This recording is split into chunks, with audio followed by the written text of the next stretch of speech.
Si ASEC Arnel de Mesa po ang ating spokesperson ng DA. Kausapin natin sa napaka-importanting issue. ASEC Arnel, magandang umaga po ulit.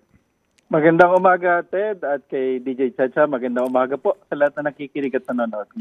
Opo. ASEC, ano po daw ang dahilan kung bakit nga ang presyo po ng bigas ngayon nagmamahal? Ted, ganito, himayin ko lang ng konti. Supposed to be kasi yung ngayong buwan ng Nobyembre hanggang early part ng December, patapos na yung harvest natin para sa wet season. Natural na nagkakaroon ng konting pagtaas doon pa lamang sa presyuhan sa farm gate dahil paubos na nga at nag-aagawan na yung mga traders doon sa nauhuling mga palay na i-harvest. Pero yung nauna naman na almost 90% nagsimula na na-harvest ng September hanggang October, yan ay nabili ng mga traders na mababa pa ang presyo. At yan ay yan yung ipaprocess, i-dry at i-mill na i-consume hanggang early next year. So, yung sinasabi nila na nagtataas yung farm gate, ang base sa pag-analisa rin ng PhilRice at ang aming mga field offices, ito yung ito nga nauhuli na nabibili at saka yung mga variety na long grain, yung halimbawa yung 160 to 160 to 180 na good eating quality and definitely can command higher price.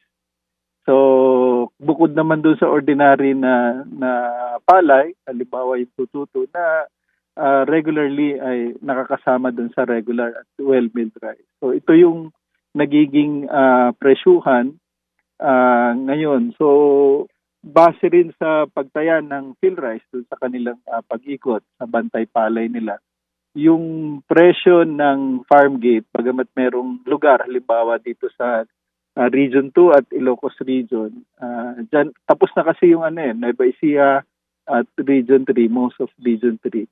So, doon sila pupunta at doon nagkakaroon ng konting pagtaas sa presyo ng farm gate. Opo. So sir, kung para mas maintindihan natin, sa ngayon, ang kasalukuyang stock pa, yung mga nauna pa pong inani, hindi po ba, no? Yes po, yung Okay. nagsimula na harvest natin Opo. late August, September. Opo. So, yung pong mga pahabol ngayon na ani, ito yung mataas ang bili ng palay. Yan, karamihan pa rin, Sir Ted, ay nasa 23 hanggang 25. Pero may nakikita tayo, observable na trend na medyo tumataas hanggang 28. Doon sa ibang lugar talaga na maganda ang quality ng palay at nag-aagawan yung mga traders. Opo. Hindi ho ba nga kung ating babalikan yung pinaka rule of thumb dito, no, na laging doble yung presyo ng palay para po doon sa presyo ng bigas. So assuming lang po na ang presyo ngayon ng palay ay abot kaya po yung pangkaraniwan lamang na mga uri ng bigas, no? Ang presyo ngayon ay ayon po sa presyuhan na dapat. Asahan na ba natin na by next quarter, dahil po sa ang mga biniling palay ngayon na supposed to be ay pwede pong gilingin at mag-i-stock nila ng mga traders na nabili sa mas mahal, asahan na natin na talagang magmamahal po ang presyo po ng bigas by next season, by next month or next quarter? Depende yun, Ted, kung anong klase ng palay nga yung binili ng mga trader. Kung doon supposed to be sa mahal at long grain at good eating quality na palay, definitely papasok yan doon sa mga quality ng premium at special na bigas. Opo. Na mas mahal talaga doon sa well-milled at regular. Kung tutuusin din, Ted, yung ating mga millers ay kaya naman talaga nilang ibaba yung presyo kasi bukod sa bigas, malaki din ang kinikita ng ating mga millers ngayon sa darak at ipa dahil ito ay nagmamahal na rin ngayon at dito nga sa bandang norte ginagamit na rin ang panggatong doon sa energy production at doon sa mga feed. So kaya yung iba talagang gusto nila na magtaas kasi malaki yung presyo rin ng Darak at Ipa. Mhm. At may mga area talaga na yun ang isa sa mga dahilan kung bakit nagtataas ng konti. Okay, sige po. So sir, sa ngayon, as we speak, magkano ang inyong monitoring ng average price po ng bigas for Metro Manila sa usapin po ng regular milled, yung pinakamura at pangkaraniwan? Yung regular milled natin kasamang TED ay nasa 41 to 43 yung prevailing.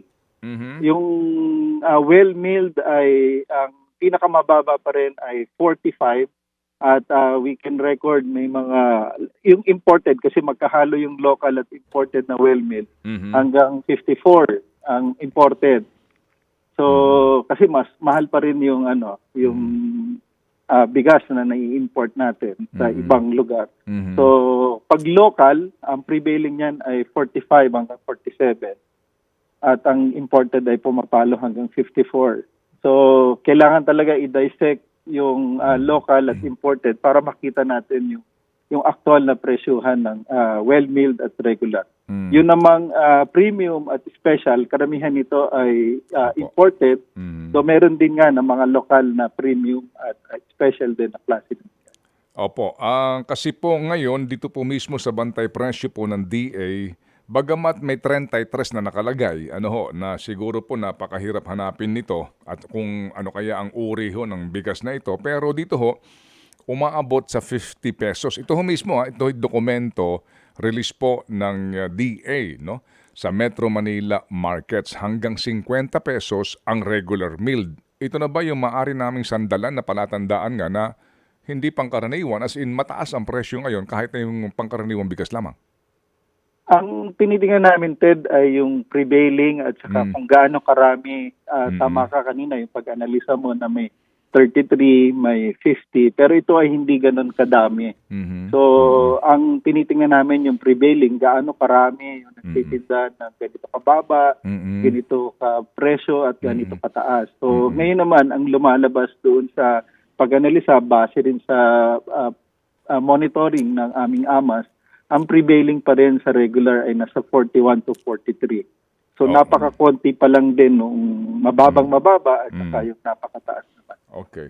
Sige po. So sir, ang sinasabi po ng ilang mga nasa sektor ng ng palay ay mas mainam na ngayon po pa lang magkaroon na ng alokasyon ang ating mga importers ng bigas sa imported rice kasi ang trend raw po ay tumataas ngayon at ang Vietnam daw na pangunahin nating source ng imported rice ay nakapag-commit na sa ibang mga importers na hindi naman Pilipino. Ano po ang say dito ni Secretary nung sila'y makapulong? Ganito, Ted. Actually, tama-tama kahapon ay kausap namin ang Ministry of Industry and Trade ng Vietnam at nagkaroon kami ng pagpupulong para pag-usapan nga itong trade. Actually, 45% ng ine-export ng Vietnam ay Pilipinas ang destination. At 90% naman ng pangangailangan natin ng import or yung ini-import natin ay nanggagaling ng Vietnam.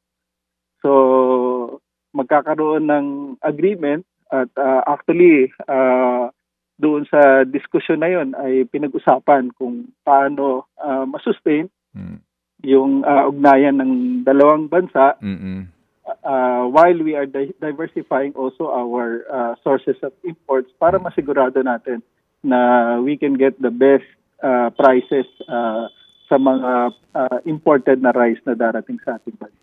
Opo, pero yung nga baho ang trend, sir, tumataas po ang presyo ng bigas sa world market? Tinanong namin yung mga taga-Vietnam kung ano yung projection nila. Sabi nila sa amin ay they are seeing na downward trend na magiging presyo ng imported na palay sa mga susunod na panahon. Okay, sige. So, between the statement of the Federation of Free Farmers and that statement from the Vietnam counterpart ninyo, so mas naniniwala tayo doon na bababa ang presyo ng imported Vietnam rice? Yun ang ano, and Oo. then yun din ang usapan Okay. namin kahapon. At Mhm. ganun din naman, we're also looking doon Mhm. sa ibang sources nga natin na Mhm. maganda yung quality at the same time ay reasonable ang price. Mm. So outside Atiga, outside ASEAN partners natin, we're also looking at possible areas Okay. for diversification ng ating sources of rice. Okay, sige po. So sir, ano po so far ang napag-usapan ng mga stakeholders no makapulong po ni Secretary Laurel Chiu? Dito po doon po muna sa mga ano ho, sa usapin po ng palay production and palay prices. Ted, hindi kasi ako kasama doon sa Mm. pagpupulong. So Mm. I'll get additional information on that. Opo. Sige po. Kayo ho ba, meron bang nakausap na si Secretary na mga ano ho naman, mga players o stakeholders sa rice imports? Wala pa po. Ano pa lamang ito, mga nasa farmers group pa ho muna o production group po. Wala pa yung mga importers. Karamihan po ng nakausap ngayon ng ating kalihim ay karamihan po yung ating mga local Opo. na producers po. Kasi may concern din po mga importers and ito ho naman po ilabas na ano ho sa DA mandate pero baka lang ho makatulong sa industriya yung pong pag-alam at pangingialam kung posible ng DA dito po sa sinasabi na sa ngayon sa Bureau of Customs ang pinakamalaki na singilan. Well, mabuti nga po sana kung tariff, no, ang pinag-uusapan. Pero dito po, yung sinasabing corruption sa Bureau of Customs na inaarayan po ng maraming importers. Meron bang nakarating sa inyong ganun pong issue, sir? Hindi po kami privy sa ganang klaseng usapin at Mhm. sigurado naman po si Secretary Laurel will discuss all issues na makakaapekto po lalo na sa presyuhan po ng bigas. Opo. Definitely pag mga ganang usapin ay makakadagdag po sa magiging concerns ng ating mga consumer. Opo, kasi nga po yun ang sabi ho ng ilang mga legitimate importers dito na they are discouraged now na mag-order, mag-angkat kasi halos ho malugi na sila sa laki po ng kanilang gastos maliban doon sa tariff na legitimate naman ay yung singilan po ng lagay sa Bureau of Customs. Palagay ko po bukas makalawa, baka nga po ito makaabot na kay Secretary Laurel Chiu. Ito ho muna si Chacha ho sa ilang pong importanteng bagay, ASEC. Cha, please. Yes, Asek. Yes Ito pong po, presyo. good morning, sir. Good morning po. Ito pong presyo ng itlog at ng manok patuloy din po sa pagtaas. Last October, na base po sa price monitoring ng Department of Agriculture, nasa 6 to 8 pesos lang yung medium size na egg. Ngayon pong araw na ito ay 7 pesos to 9 and 50, 9 pesos and 50 centavos na. Tapos yung chicken naman po mula sa presyo na 150 to 200 150 to 200. Ngayon nga po pumapalo na ng 170 to 200 pesos. Ano pong paliwanag dito at nakikipag-ugnayan po ba kayo sa UBRA o at sa iba pang grupo nitong mga magmamanok tungkol po dito sa patuloy din na pagtaas ng presyo ng itlog at ng manok? Tama yun, Chacha. Si Secretary ay patuloy na nakikipag-usap sa mga local producers. In particular dito sa mga asosasyon natin sa Egg Board para sa itlog, then sa UBRA para sa mga broiler at layer association natin. At yan nga, tinitingnan natin kasi kagaya na napag-usapan natin dati, merong konting gap doon sa farm gate price na kasi yun ang idinadaing ng ating mga local producers. Hindi ganun kataas ang farm gate price pero pagdating sa presyuhan sa palengke ay napakalaki. So hindi kumikita yung ating mga local producers, ang ating mga magsasaka, pero yung consumers ay dumadaing dahil ang laki ng gap. So yan yung mga sinisilip ngayon ni Secretary Laurel at tingnan kung saan ang problema at ang constraints dito sa tinatawag natin na value chain. Baka yan ay sa traders, sa retailers o kung saan man. Kasi Pero natural na magkaroon ng konting pagtaas dahil nga malaki ang demand ng mga hotel, restaurants at industrial users bukod sa mga household, lalo na sa itlog at ganun din sa manok kasi primary source sa protein natin yan, mga Pilipino. At yun nga po ang abiso ng ating kalihim sa pakikipag-usap niya sa mga local producers. Last time po kasama namin si Mr. San Diego, ang sinasabi niya, maayos ang supply ng chicken at ng egg dito sa bansa. Ang problema nila nandun na po yata sa retailers kasi nga mababa naman po, kagaya na nabanggit nyo, mababa naman po ang farm gate price ng itlog at ng manok. Tama yun, Chacha. Yan din yung pakikipag-usap namin sa kanila maraming beses, lalo na kina Ginoong San Diego ng Egg Board at UBRA. Hindi ganun kataas yung farm gate at pagdating nga sa retail ay nagtataka sila at kasama na rin kami na ang laki noong patong ng trader at retailers at yan ay binubusisi ng paano tingnan kung saan ang problema ng pagtaas. Opo, nag-chat-choppy lang po ang ating telepono, Sir Arnel.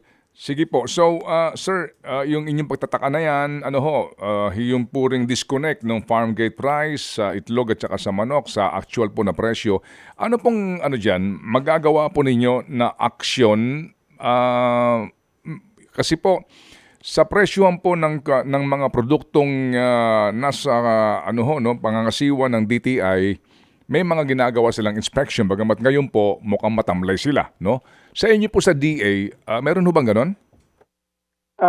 Merong ganon, Ted. Bukod dun sa pakikipagpulong, dahil nga sapat naman yung supply ng itlog at manok at ng ibang agricultural commodities. As per Price Act, responsibilidad at mandato ng Department of Agriculture, yung kung kinakailangan na magtakda ng suggested retail prices, ay pwede yung gawin sa pamagitan ng pakikipagpulong sa different stakeholders. So, yan ang isang paraan para magkaroon ng control sa presyo. Bukod dun sa pakikipagpulong at pakikipag-monitor ng mga presyo. Apo, how soon will you decide on that, sir? Kasi ngayon, magpapasko. And definitely po, mas tataas pa ang demand. Pero sabi nga ng mga supplier, kahit na magtaas ang demand, kaya ng kasalukuyang supply. How soon will you act, sir? Yan po yung pag-uusapan po agad kasamang TED at makakaasa po kayo ng magkakaroon ng aksyon ng ating kagawaran dahil po sa mga ganitong presyuhan. Tinitingnan po yan at kasama yung aming mga regional field officers kasi meron din po tayong local price coordinating council kasama po ang mga lokal na pamahalaan. So pag minsan sa kanila po yung nanggagaling ang request. Sige po. So kami aantabay. Sir, meron na ho ba kayong ginawang aksyon doon sa aming na i-refer sa inyo na kaso nito hong mga taga Mindoro, yung Mapaya, ito hong kanilang itong kooperatiba ng pamayanang Kristiyano ng Mapaya diyan sa Mindoro na meron pong problema sa kanila pong mga nasa cold storage na supply po ng red onions na baka mabulukan na at wala hong bumibili? Tama yan, kasamang Ted. Nakipag-usap agad ako dun sa aming regional director, yung nabanggit mo kay Director Inting at tinanong ko yung kalagayan at nabanggit niya sa akin na nakipagpulong na sila ilang beses at binigyan na rin nila ng assistance dito sa naging issue nila sa mga cold storages. Okay. Ganito po, ASEC, kung mamarapatin po ninyo, we humbly suggest na if you can go directly dito sa grupo po ng mga farmers kasi iba ang kwento nila. Mukhang sumulat at hindi nga po sinasagot pero yung sinasabi ho na tulong mukhang wala pa daw po. Baka lang ho pwede na makadiretso po tayo doon sa nagrereklamo humihingi ng tulong kasi baka po iba ang report ng tauhan ninyo sa field. Sige po at kukunin ko po yung numero at tatawagan ko po. Opo. Sana nga po at kami po ay nangingikluhod lamang po sa inyo na ito pong bagay na ito para direkta na ho ninyo makausap ang ating mga magsasaka. Amin pong ibibigay sa inyo po ang kanilang contact number para po sa inyong ugnayan sa kanila. Salamat po, ASEC. Sige. Sige po, maraming salamat po Ted at Chacha. Magandang Apo. umaga po at mabuhay. Apo, thank you. Si ASEC Arnel de Mesa, ang spokesperson po ng DA. Ted Filon at DJ Chacha. Ngayon, nasa Radyo 5, 92.3 News FM. Monday to Friday, 6 to 10 a.m.